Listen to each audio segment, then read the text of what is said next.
je peux les défier. Si EAC sortait le 8 décembre, votez pour M. Félix Tshisekedi. Okay. Le contraire, si EAC ne sortait pas le 8, ne votez plus jamais un monsieur comme Félix Tshisekedi. Debout Congolais, unis par le sang, unis dans l'effort pour l'indépendance. Je suis Félix Antoine Tshisekedi Tshilombo et le 20 décembre, je suis le numéro 20.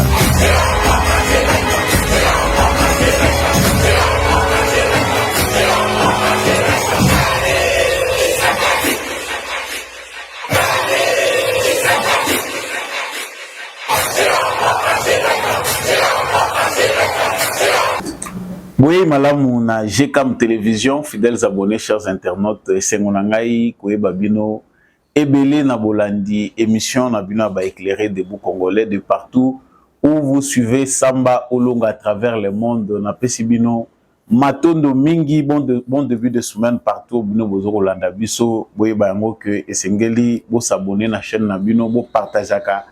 Actualité Nabino, comme d'habitude, si vous n'êtes pas encore abonné à cette chaîne et toujours savoir que justice Yanzambe et Ratakata Mokolo mon côté, justice Yanzambe moto mon côté, Aïchapaka na contrôle nango, donc Lingolo Bake, Yoye Kolaka Kosala, Malamu po, justice Yanzambe Bakorompaka Mote, Mabeto Malamu to Salaka et finissaka par rattraper Bisso.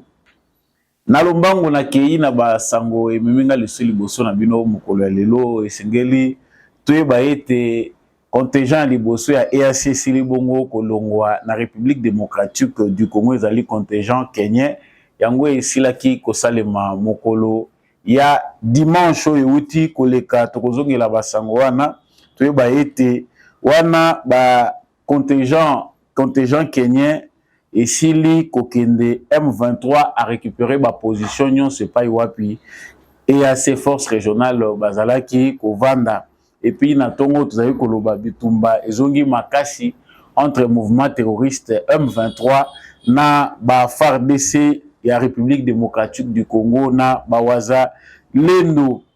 Trêve imposée dans les États-Unis d'Amérique pour résoudre le conflit, il y a RDC na Rwanda de manière diplomatique. En tout cas, ils allaient respecter selon avis à l'observateur Ebele que comment a-t-on résoudre les conflits entre la République démocratique du Congo et le Rwanda. États-Unis allaient proposer nini comme alternative pour départager les Congolais ou les millions.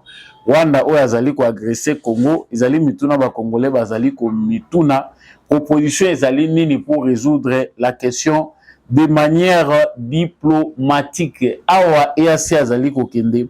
Est-ce que tina ezali penda pona SADC kokota lisusu na est ya République démocratique du Congo et si SADC akoya est-ce que bakubunda penda bitumba contre mouvement terroriste ya Rwanda ezali ba question batubele bazali ko mituna.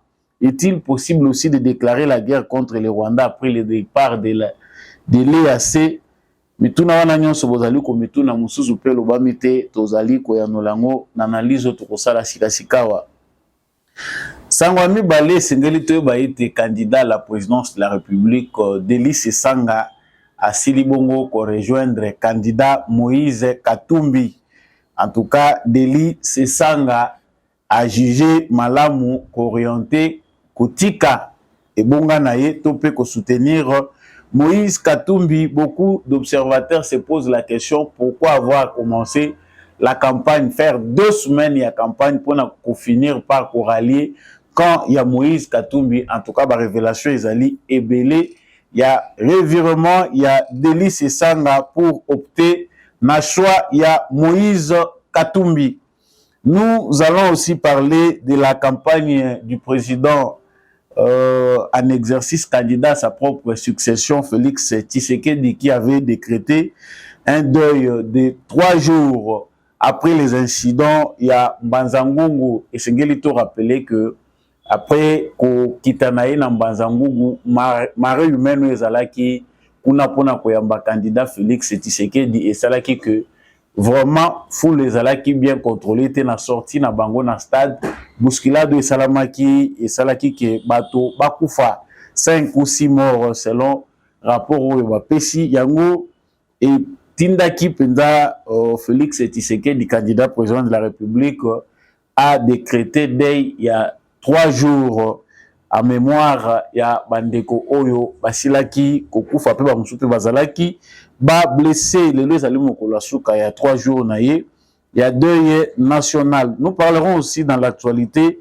de ces fiascos de Moïse Katumbi en Bandaka. En tout cas, les observateurs voient que l'espace Grand Équateur est allé à quitter pour la campagne à Moïse Katumbi. Il aura des difficultés à convaincre ndeko ya Grand Équateur pour adhérer. Na plan d'ailleurs to kolobelango na kati ya émission Oyo. COP28 to esengela ki tata mokonzi ekolo kokende. Wana ezali parenthèse émission na biso. Mama Eve Bazayi ba oya représentaki biso mais sango oyo toyoki esengi to lobelango na kati ya émission Oyo. Est-ce que tozali respecté par la France? Emmanuel Macron annonce que la République démocratique du Congo va bénéficier de 60 millions de dollars comme contribution oyo bango bazali kopesa pona ko préserver faune na flore na biso. Et c'est une façon de considérer la République démocratique du Congo oyo azana majeure partie ya réserve forestier ya bassin Afrique centrale. Nous allons parler de ça ya mbouete émission na biso mokolo lelo. Et si là na pesi bino boton de bingi ndenge boponi GCAM télévision soki eza mbala na yo ya liboso ya ko landa émission Oyo, abonnez-vous. Si vous n'êtes pas encore abonné, partagez vraiment cette émission. N'oubliez pas de liker et de nous laisser un commentaire comme d'habitude.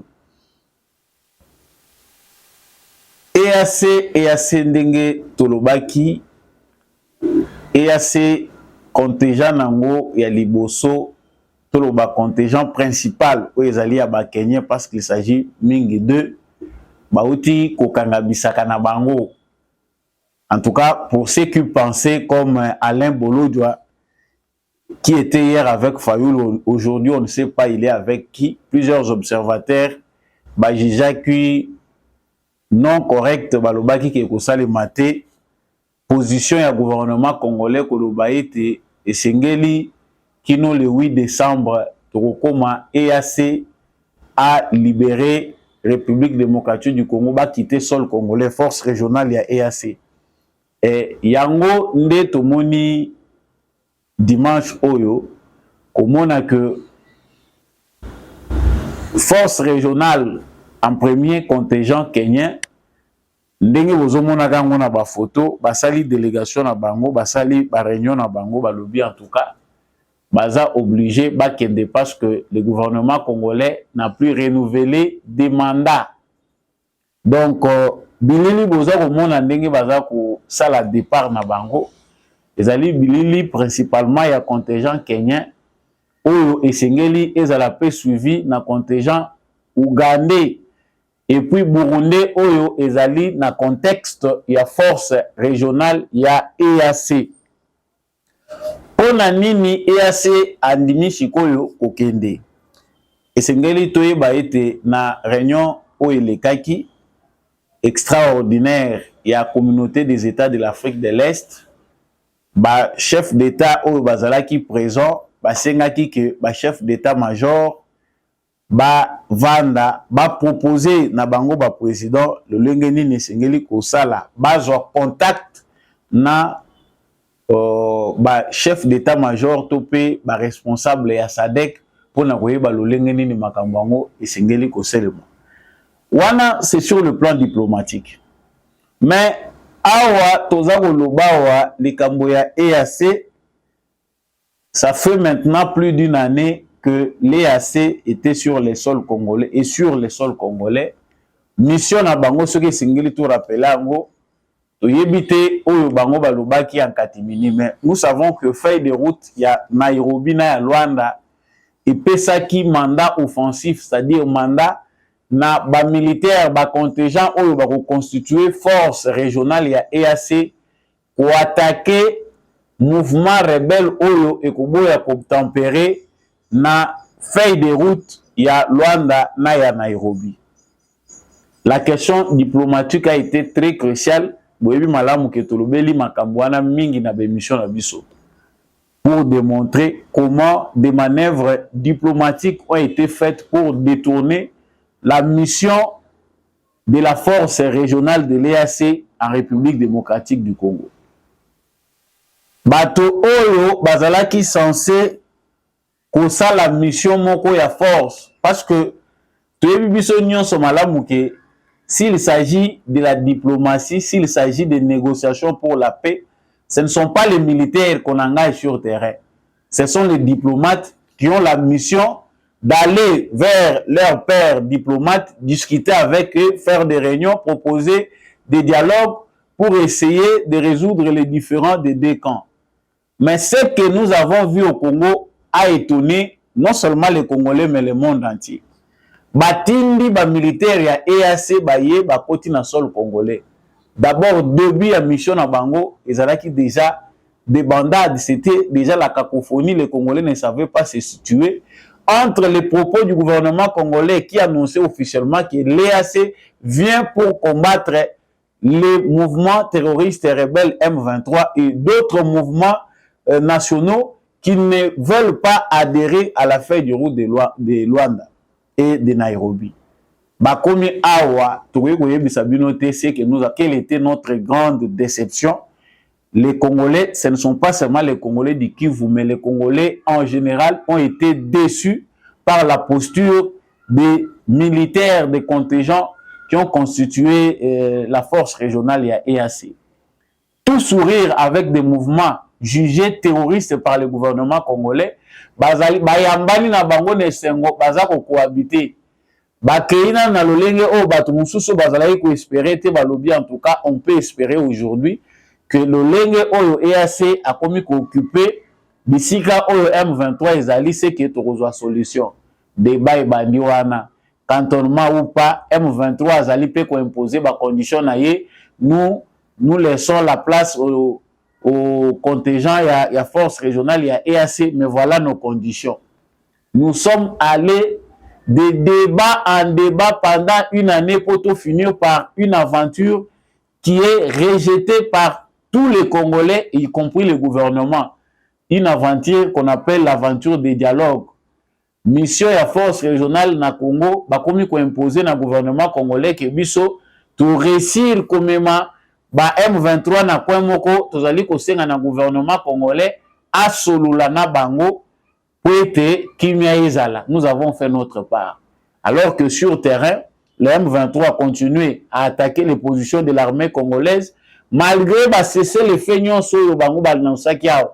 Union européenne, États-Unis, Nations Unies, Union africaine, tous les messages bappellent Union so oyo balansaki pour demander le cessez-le-feu n'ont pas eu d'effet sur ces mouvements terroristes commandités par Paul Kagame lui-même. La finalité était que il faut bobongisa espace oyo tokende kotika ba M23 bakende ko se cantonner kuna potoye ba suite e kozala nuit nini. Tu dis que débat wana etikali à queue de poisson, l'État congolais a aménagé un espace pour que ba M23 bavanda bayana bangote. La suite, c'est que l'affrontement est continué. Maintenant que force régionale Azako Kende, l'opinion d'Enge Tozali Kosonde Ango, que ce soit dans les réseaux sociaux, que ce soit partout, les Congolais parlent. Tu dis que pour les Congolais, c'est une très bonne nouvelle. Ba touristes, il y a EAC, ba vimbisi mitema ya ba Congolais. Des millions de déplacés, bazali kovanda na ba place oyo ezali malamute, baza kolala na ba condition malamute, eza ko senga que ba mobiliser les sous ba fonds pour na prendre bango en charge. Le M23 continue à être équipé par les Rwandais. Ça, c'est le langage officiel au Union Sobiso Toyebi gouvernement congolais à Lubaka. Mais dans le fond, on sait que l'EAC, on voit les touristes que nous voyons rentrer chez eux. Bazali en connivence na Rwanda, c'est-à-dire EAC et Kabwani. Les Burundi qui, d'une certaine manière, cherchent à respecter la feuille de route ya Nairobi et l'Oroni toyaki koluka na Congo toyaki pour contraindre ba force, ba mouvement rebelle, ba mouvement terroriste oyo contre mur pour bandima pe ndenge to imposer yango. Le Burundi est critiqué et pas ba Rwandais na ba Kenyans que Burundi azali très proche ya Congo. Effectivement, c'est vrai, diplomatiquement, le Burundi c'est le seul pays oyo ezali ko respecter. Pensez, il y a feuille de route, il y a Nairobi. Le Kenya, la Tanzanie et d'autres pays vont adopter posture il y a Rwanda. C'est-à-dire pendant que le Congo a que force régionale a accompli une mission, la force régionale, surtout les contingents kenyans, Moussala na Bango, ils allaient faciliter la M23. La M23, bazwaka bibundeli, bazwaka renfort ils ont na Rwanda. Pendant ce temps, Bango va se cantonner na Bango, va vendre na Bango. Baza kolia na Bango, à la fin du mois, ils sont payés. Baza koluka ke ba fond, épée sa makapo, ba futa ba militaire na Bango. Et voilà, lorsqu'ils veulent les vacances, ba kei ba koti Uganda, ba kei vacances. Ba touristes bozo mona bazozo nga musala Bango ba yaki kosala ya mwana. Voilà aujourd'hui, Oyo ezalaki complot, ezali mise à nu. L'EAC veut quitter. La force régionale, balobi non, gouvernement congolais a satisfait na mission autoza ko sala sengeli to bima. Qu'est-ce qu'ils font? Avant bango ba bima, bazo se préparer. Bazu armement oyo Rwanda zali ko pesa, ba servir bango bango moko na M23. Donc l'EAC quitte en très grande déception la République démocratique du Congo en nous laissant des problèmes encore sérieux. La journée à vendredi, il y a jeudi, d'autres bagages semaine mobimbo et outeye koleka. Pendant que le gouvernement congolais a que EAC azako bima, ce qui s'est passé dans les collines, ce qui s'est passé dans ces ezali que armement ezali kozala livré bazako pesa yango na ba M23. Les contingents kenyans c'est le contingent le plus suspect dans Makambwana ndenge salemene. Qu'est-ce qu'on a maintenant comme conséquence? EAC contingent na bango bazako kende. La M23 récupère automatiquement les places oyo EAC atiki, c'est-à-dire balieu na bango ya départ. Ça c'est ce qu'on nous dit officiellement. Oyo biso to yebi ezali ke EAC azalaki ko cohabiter na ba M23. Ti contingent kenyan ezako kende na kati ya Bunagana. La M23 était toujours là. Les forces de l'EAC étaient aussi là présents, cohabitaient avec les mouvements rebelles. Bazako kende na bango ba vacances chic na Uganda, bazako zonga na bango, les militaires se comportent comme des politiciens. La question qu'on se pose est que na moment où tozali kolobawa M23 zongeli, Ruchuru, Masisi, bisika nyonso oyo bango bazalaki komene ba campagne na bango bazongeli lisusu wana armement lourd bitumbezongi entre FARDC na armée rwandaise autour benga M23. Ils sont bien renforcés. Et puis bazeli même temps morté, bazeli tenté que bazana eloko bango bakozela. Une fois que contingent wane bimi bango ba lancer lisusu ba attaque na bango sur plusieurs positions. Comprenez que eloko tolobaki yango na ba émission elekaki. Gouvernement congolais oyebisi EAC akende. Est-ce que bozu ba disposition pour que nos officiers supérieurs oyo bazali na kati ya organisation ya force régionale ba veiller ba service na biso ya renseignement militaire ba veiller à ce que EAC attique la biso des ordres été. Nous l'avons dit pendant plusieurs émissions tout ça ko lobango. Est-ce que Jean-Pierre Bemba, bien que tout ça ko kende campagne électorale, est-ce que le gouvernement congolais boza ko prendre soin à veiller sur Moussala ou EAC à Kosala? Franchement, c'est comme si Bayokaki na bango angote, bayebi bango moko ke, franchement, c'est le chaos qui va suivre à la fin.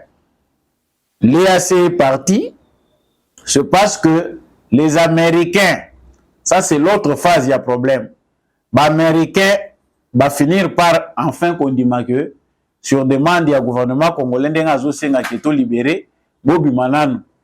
Comme ça, on verra la suite. La suite, c'est quoi? On nous propose la SADC. La SADC, nous-mêmes, nous avons sollicité la SADC pour y remplacer EAC. Mais qu'est-ce qui se passe sur le plan diplomatique? EAC, Azaro Kende, SADC, Azonga kaka aya na vision wana kaka ya EAC. Pourquoi? Bouta Olanda awa que envoyé ya États-Unis d'Amérique ou ya Koutana Kina Félix Tshisekedi na aéroport ya Njili Basololi pendant 3 heures. Chargé à renseignement na bango. Cette dame-là, Ayaki, pour na koluka ko apaiser tension. Pendant que na kanda ya Félix Tshisekedi, azaki obligé que armée congolaise toyo kalisusu mototé to s'engager na bitumba pour na ko attaquer les États-Unis baye lokola barbitre balobi non Tshisekedi to comprendre loko bino boza prêt ya kosala. En tout cas, n'engagez pas la guerre. La guerre n'est pas la meilleure des solutions. La seule solution reste la voie diplomatique. Bakei na Rwanda, ceux qui peuvent solo la Guinée na Kagame to yebite.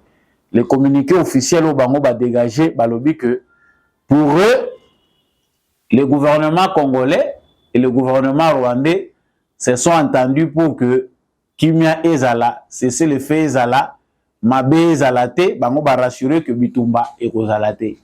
L'être est morte parce que après le départ il a envoyé il y a États-Unis d'Amérique malgré nyonso basololaki c'est comme si bayaki po ba distraire biso sous ba congolais. Le Rwanda n'a pas cessé d'envoyer l'armement au Congo parce qu'il y a des gens qui font des analyses oyo bazali peut-être qu'on se laisser berner na ba discours ya ba couloir diplomatique. La réalité sur le terrain fait que Kagame n'a pas le temps d'écouter les paroles. Kagame a sous mouton à ba parole té. Tout ce que Kagame attendait pour écouter les sanctions, les chicotes ya batu ba créa qui.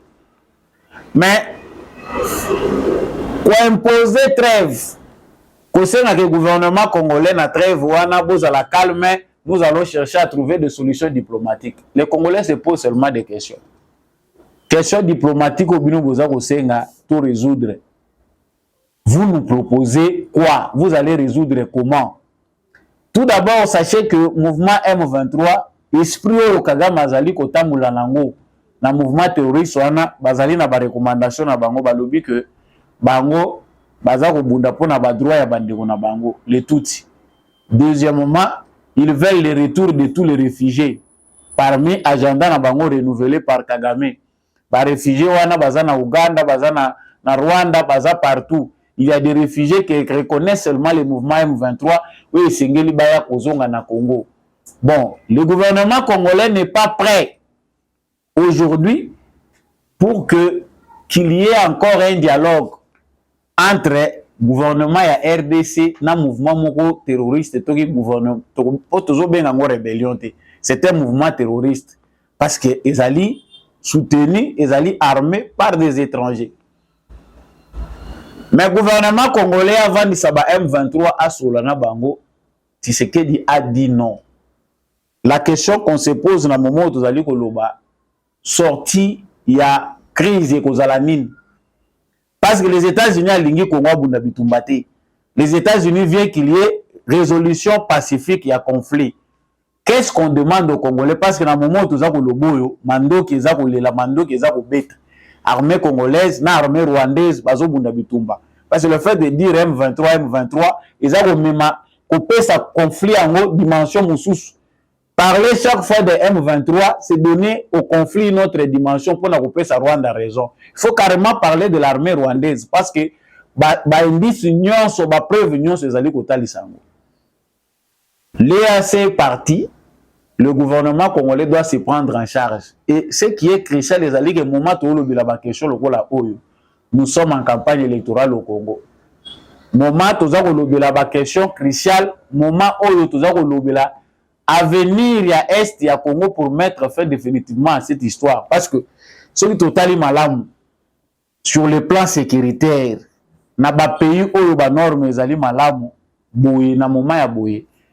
Bato basala ka ba élection te mais biso toza ko sala ba élection pour remplir certainement où ils allaient devoir et puis qu'on respecter constitution na biso mais totalité page où la histoire na biso ils allaient très importante. On vous fait la guerre, vous allez aux élections avec un étranger, avec des gens que vous ne maîtrisez pas, vous allez quand même aux élections. Bon, ça c'est propre aux Congolais parce que la guerre a plusieurs dimensions. Nandimite que mboka moko état moko est stable na mokili. Baro ça ces deux choses là à la fois. Ils vont s'entendre s'ils sont tous citoyens de ces mêmes pays pour résoudre en premier ce qui est prioritaire. Mabele na biso bako sakana nangote. Mais comme au Congo, les logiques sont différentes entre les politiciens et les bazali parrainés par l'extérieur, n'a pas politiciens au bazar de l'intérieur. Le choix est clair. Vous devez aller dans ce sens-là. Il y a moins de photos ça la kebala les Kambouetali Sadek. Les gens pensent que départ à EAC Sadek soyez comme Munda Bitumba. Nazako lobango nazako répéter Sadek et Kozala Oni bis. Sadek to bayango ke ezali gaga EAC. C'est selon déjà l'ordre diplomatique. Bako Munda Bitumba te. Les États-Unis a déjà voulu que la politique au bazali komene. Vous voyez que le président angolais a ça kendaki na États-Unis. Abundi bitumba makasi na misolo kocha pour kutana na président américain. Outre oyo ezali ba projet pour l'intérêt de toute la région. Corridor au bazolinga ko construire pour la extraction ya ba minerais, ça c'est pour l'avantage des Américains et autres. Ndenge bazali ko sa ilango. C'est vrai, biso peut extraire ba minerais na biso to longwa na kolongola na partie est pour to bimanango na partie ouest. Au département d'État américain, ça fait longtemps qu'on parle de Kagame comme dans le passé. Mais faisabilité nango, ils allaient poser difficulté. L'Angola sur le plan stratégique a un pays où va utiliser la mingi pour résoudre certains conflits. On sent que Kagame s'entête. Ça c'est normalement la suite ya makambo et bimikuna. La vraie logique veut que pour mettre fin à l'Ikambo Oyo et na Est ya Congo, il faut trouver d'autres voies de sortie pour les minéraux congolais. Empêcher que les minéraux congolais et les Karalisusu na voie où ils ont provoqué Bitumbate. C'est-à-dire de l'Est à l'Ouest. Va créer corridor Moussousso, bango baza créer pour Ekende. Les États-Unis baza d'accord pour financer ces plans-là. La question que nous posons, les alliés kota la bande qu'on a besoin bazola la galibanda. C'est vrai, diplomatiquement, biso toujours raisonnara. Makambo, nous avons de l'assurance sur la diplomatie faite par Félix Tshisekedi. On a de l'assurance sur la démarche à Félix Tshisekedi. Mais on ne peut pas faire confiance totalement aux Américains, même si Balobi va décider aujourd'hui que Kagame doit partir ce soir. Nous allons attendre tout le monde en haut. Yango est très important. Mais que le gouvernement congolais nous évite cette aventure. Parce que ce qu'on est en train de voir, Ezali, que Bazali n'a souci que ça dégaye les sous. Qui sait si ça va encore nous prendre du temps pour avoir encore des touristes? Si la SADC doit venir, et c'est Ngeli Toyeba que SADC Azaliawa, Babundi Bitumba, Tala Bango Basili Kokende, Motomoko Azokite, à part Soda Moko, Kenyan, Akufaki, par hasard. Ce qui peut tourner, ce qui peut nini, Miso Toyebite. Mais Abitumba, Babetani Massas, Totikali Komonangote. Bon, Moussala Soda, Izalakanini Penda Solo. Nous aurons compris sur ces points-là, au niveau diplomatique, Nini et Sengeli Kosala, et au niveau militaire, le plan militaire, que le Congo s'assume. S'il faut aller en guerre, mieux vaut avoir les idées claires que Tozana Bitumba, nous sommes seuls, nous allons combattre, cible Nabiso est connu. Badron peut bander mataki, États-Unis a fini bouton à l'obi, Kosala ndenge wanate. Militaire na bazamba. Malgré bazoya ko fertiliser sol na biso, mais azo continuer ko tinda kabango. Les jours à venir nous réservent beaucoup de surprises pour Paul Kagame. C'est vrai qu'il s'épuise beaucoup, mais les moyens sont très limités. Ça, nous en avons l'assurance, mais ne baissons pas les bras. Sangwami Balé, Tolobela Giawa, Eza Samodeli Sesanga, Ndeko Sesanga à rejoindre Moïse Katumbi. Je vous laisse d'abord Bolanda Yemoro, ba raison à évoquer Simatozong. Conformément aux aspirations de notre peuple, le pouvoir actuel est confronté aujourd'hui chaque jour de campagne aux fruits des errements, de ses négligences et de ses compromissions. Malgré tous ces moyens, il ne peut faire taire la lassitude l'exaspération et les désirs de changement des Congolaises et des Congolais, transis aujourd'hui dans la douleur de leur souffrance du quotidien. Il ne se laissera cependant pas faire aisément. Il ne faut donc pas par erreur lui laisser la moindre opportunité, une échappatoire. Ce serait donc une faute historique. À cet instant précis, permettez-moi de paraphraser Frantz Fanon. Chaque génération doit, dans une relative opacité, découvrir sa mission. Et une fois découverte, elle doit l'affronter. Elle a deux choix, soit la remplir, soit la trahir. La grande histoire ne nous pardonnera jamais de n'avoir pas donné une chance réelle à l'alternative dans ce moment critique et face aux évidences. Ainsi, pleinement conscient de mes responsabilités en ce moment particulier de l'histoire de notre pays, j'ai décidé, dans un élan de sursaut et d'unité nationale, de joindre le geste à la parole en alliant nos forces à la candidature de Moïse Katumbi dans le cadre du programme commun en vue de construire dans l'unité et le rassemblement une nouvelle perspective pour notre pays et notre peuple qui en ont grandement besoin. Pour ma part, mon engagement reste total. Si je me joins à lui, c'est pour contribuer à mettre en œuvre, dès l'investiture, par une volonté claire et résolue, incarnée dans le programme commun, les préoccupations, les propositions de la refondation du Congo. Et ce, par une rupture avec les pratiques rétrogrades du régime sortant et les tragédies qui endeuillent notre pays depuis plusieurs décennies. Le programme commun sera la ligne de crête de notre conduite, de notre engagement auprès de vous et le cadre strict de notre alliance. Aussi, au-delà du scrutin présidentiel, vous qui croyez en notre projet, je vous demande de veiller également à ce que les garants de la refondation du Congo, candidats aux élections législatives. Voilà. À 2 semaines, il y a début à campagne électorale. C'est ça qui est invisible. D'abord sur le terrain, pendant 2 semaines où il est kaki, tout le monde s'est sangaté. On ne sait pas les juger, voir réellement est-ce qu'il avait battu campagne. On sait que la négociation est salimaki en Afrique du Sud et aboutir. Et parce que Moïse Katumbi, partant de dire, il y a Denis Mukwege, il a voulu s'imposer malgré lui parce qu'il en a les moyens. C'est déjà compris, c'est Moïse Katumbi le candidat commun. Il a commencé les choses avant. C'est-à-dire, il s'est imposé sachant que j'ai les moyens. Bato union so bazana kanyaka te bazana l'arte. Ngainde Moïse Katumbi nazana mot à dire pour na kolobela na bango parce que je suis capable ya kosomba bango. Il ne s'est pas entendu avec Fayoulou qu'ils accusent d'être corrompu par Tshisekedi. Makenda qui na ordre dispersé tout monika ka cette kikuni poids mouche parce que cette kikuni ne représente rien sur la balance électorale. Poids naie politique ezako yebanate cette kikuni même à Kinshasa.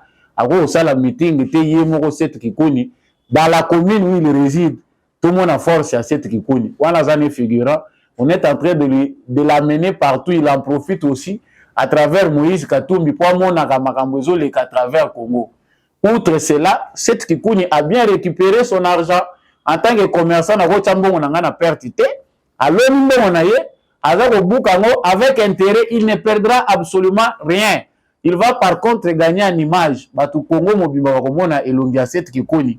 Il n'avait pas cette chance-là, même temps à poster là qui n'a pas l'élection et les kaki. L'autre candidat, c'est Matata Pogno. À part amener Moïse Katumbi au Maniema, il n'a nulle part où il va amener Moïse Katumbi parce qu'il sera honteux.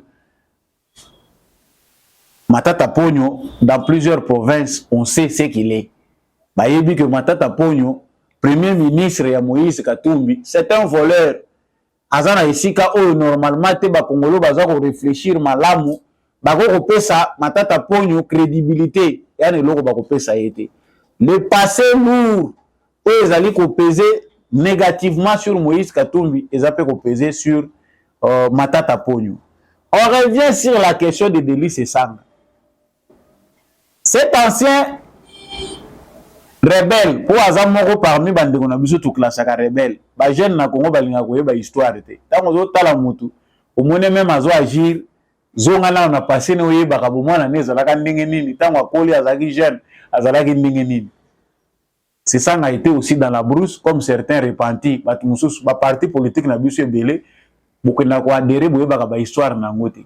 Plusieurs partis politiques ont quitté du guérilla au parti politique, c'est-à-dire ba longo mouvement rebelle ba komi ba parti politique ba jeune ebele lelo bazola taka ba polo baza koyeba teke ba polo mususu eza couvert du sang makila ba congolais mususu eza kolela na sima ba parti politique otomona ka oyo. Le combat qui a été mené à San City ezalaki pour que les Congolais comprennent to le ngala bandeko na biso baza na zamba baza ko boma baninga na bango ba congolais pona souci ya ke biso peto contrôler to kota pe na pouvoir baya. Ceux qui ont comme un parti politique, problème est Congolais ont sanctionné le vote. Voilà la logique qui a primé. Mais malheureusement, la plupart des Congolais n'ont pas le temps de questionner l'histoire. C'est l'histoire de Sesanga qui aujourd'hui a un parti politique en vol. RCD, ils se sont associés avec tout le monde. Ça, on n'en parle pas parce que dans différents cas, les rebelles sont là. Mais qu'est-ce qui peut motiver Sesanga à la veille des élections de faire volte-face pour rejoindre Moïse Katumbi? En tout cas, après plusieurs observations, et à la bande de Gobelé, l'observation va comprendre que la logique est d'ordre financier. C'est ça que vous voyez était aussi dans les couloirs en train de chercher comment il peut jouer le jeu de Tshisekedi. Ça, c'est ce qu'on entend. C'est ça a voulu vendre sa peau très cher. Bato yo bazo ko adhérer na sima, bazo ko kota na retard na campagne Moïse Katumbi yeba ke baza bato yo balingi pona bango ezala vendu cher. C'est ça c'est que dans l'espace Grand Kassai, il n'a pas de chance. Parce que c'est là où, au moins, bon, ça va, l'un de nos frères. Il a eu du mal à convaincre Batuna 2018 il a trompé les gens là-bas que Nazana Tshisekedi pour Abima député. Aujourd'hui, le même Sesanga, Azako Sala Lissousou, même bêtise, Sesanga sait que la fin est proche. Il y a des politiciens qui vont mourir politiquement. La seule façon où les politiciens vont survivre, c'est de trouver voie où ils peuvent permettre qu'ils aient moyens. Il n'y a pas une autre logique que la logique financière. Katumbi paye bien. Na 2 semaines, etikali, mutunyo saza ko raisonner, mbongo nanga na tchaki na seni. Mbongo nanga na dépensaki. Et il y a même des panneaux dans la capitale où déjà ba tchaki ya Sesanga. Candidat numéro 4. Basi ba tchaki déjà ba panneau, eza ko tambola.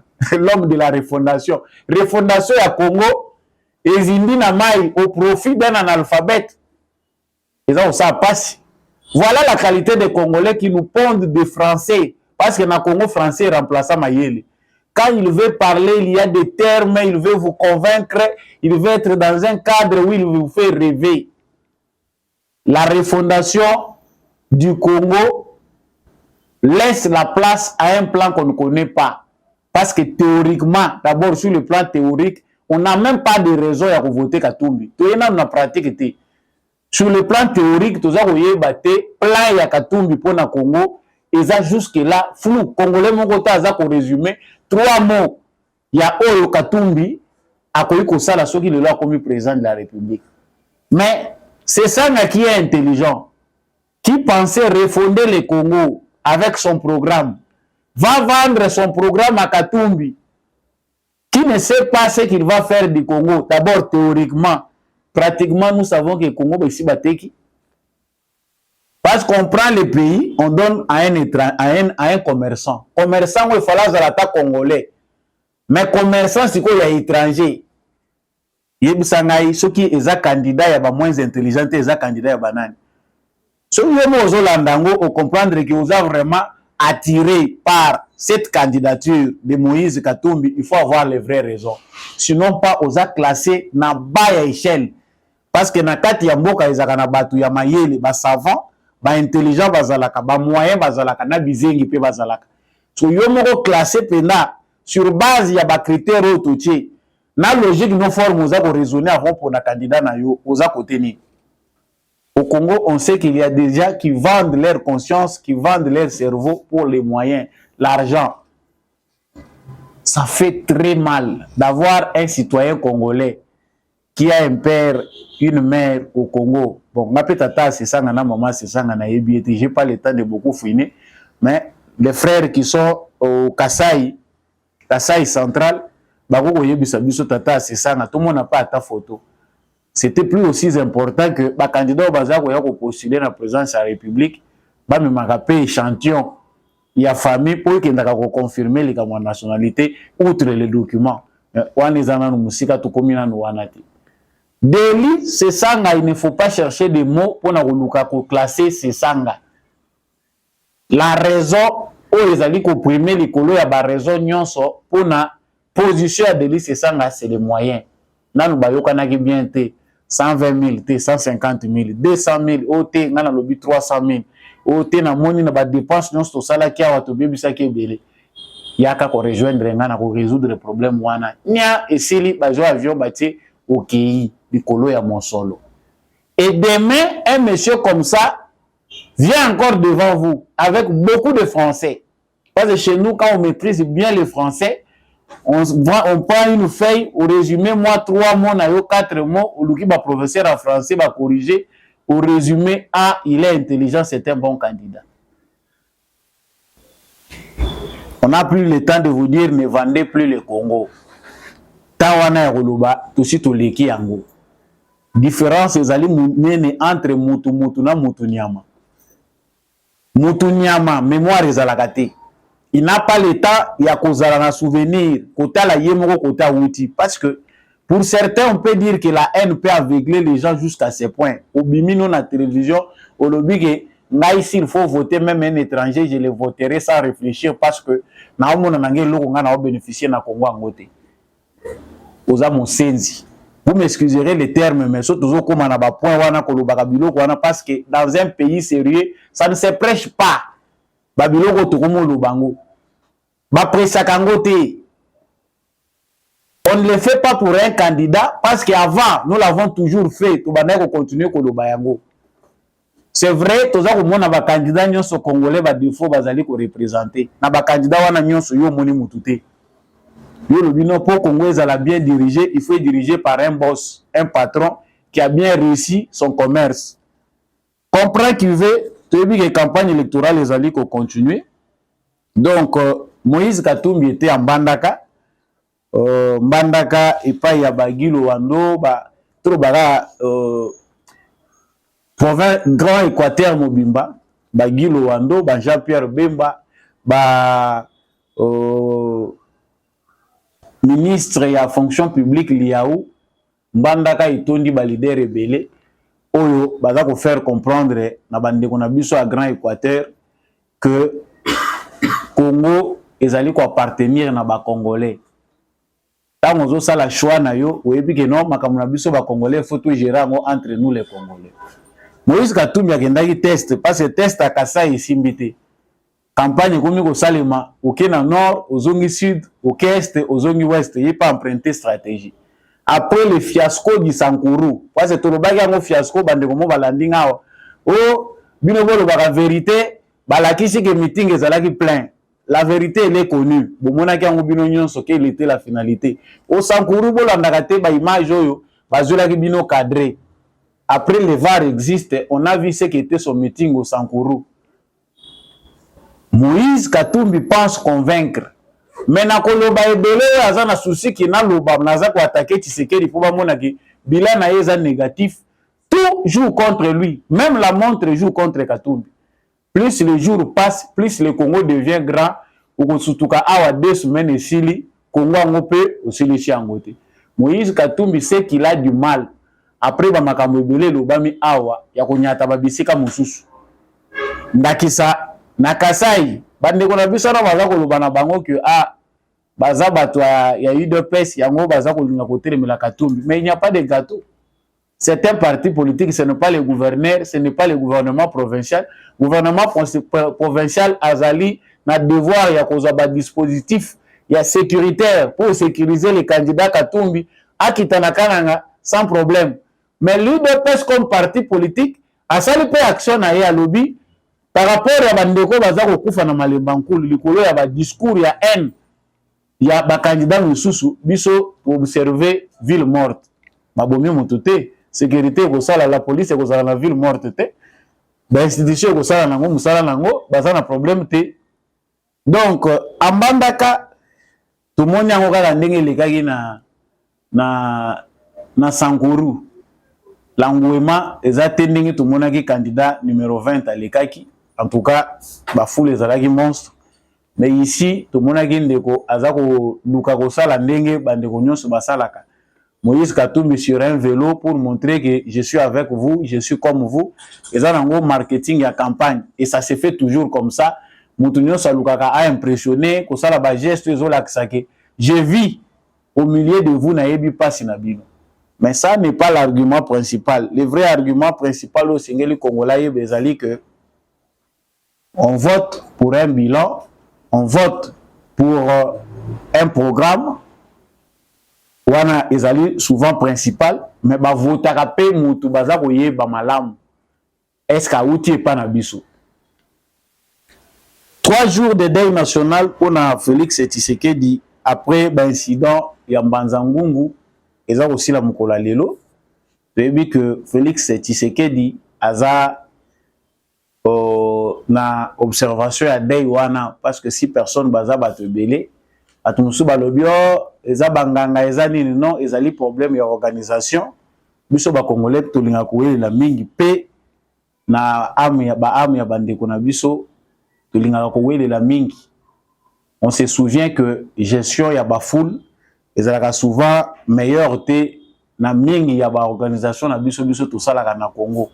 Boyebi ke bato bakoya ebele en masse, mais bokozwa ba disposition ta koyeba ke esengeli ba infirmier bazala bato ba croix rouge bazala ba ambulance ezala et puis bato bazala wana pona orientaka bato pour éviter que ba bousculade de salemate.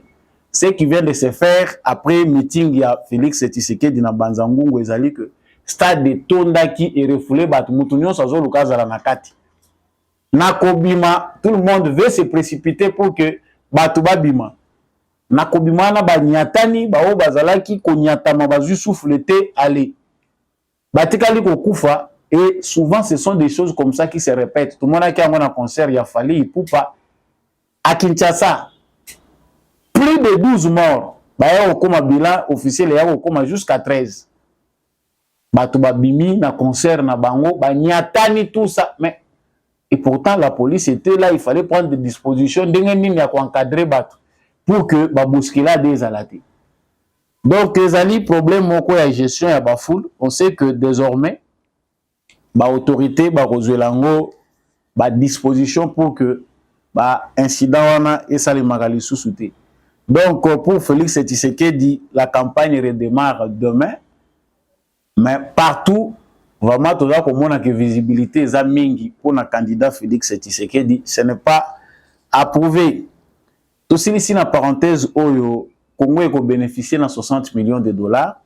Wana ezali annonce ya président français Emmanuel Macron par rapport ya makambo etali COP 28. 60 millions ya pambande bazali ko disponibiliser pour na Congo. Brésil 500 millions. Ezalaki lokola nouvelle moko ya insulte pour na biso bato nyonso oyo tozali couper sa importance na faune na flore que place au biso toza ko occuper na monde en termes de conservation de la nature somme wana eza modique eza lokola insulte pour les enfants congolais oyo baza ko apprendre na classe que il faut to protéger l'environnement na biso to conserver yango ezali pona bolamu ya humanité. Oh, tout ça, comme on dirait, France, azali ko bundisa biso avec 60 millions. On va financer combien de projets? pour quelle province? Na bassin monene ya Congo, na dimension ya Congo, Emmanuel Macron a 60 millions. En quelque sorte, ezali façon ya se désintéresser. Akuna toza ko mon intérêt. Malamu to ata 60 millions.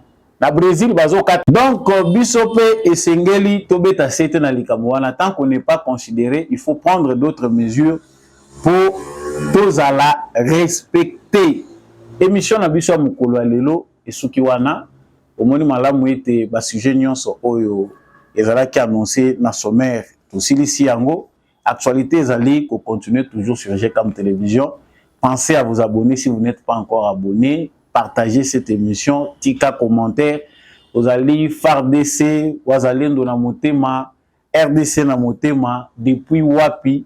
Soyez à l'intérieur de la République démocratique du Congo, au Tiki et Sika ou aux Ali Kolandela Biso à l'extérieur, au lobby pays, Nayo, Matondo Mingi, Nandekumbi à Chako, Azaki na sima caméra pour être émission Oyo Ekoma na Bitando Nabino, Matondo Mingi Penda, na candidat député Nabiso, apôtre Gérard Kabea, vraiment, Bande Kwachangu, Boussimbaye Malamu, merci Mingi, na candidat Freddy Ngwama, ya circonscription électorale, ya Ilebo.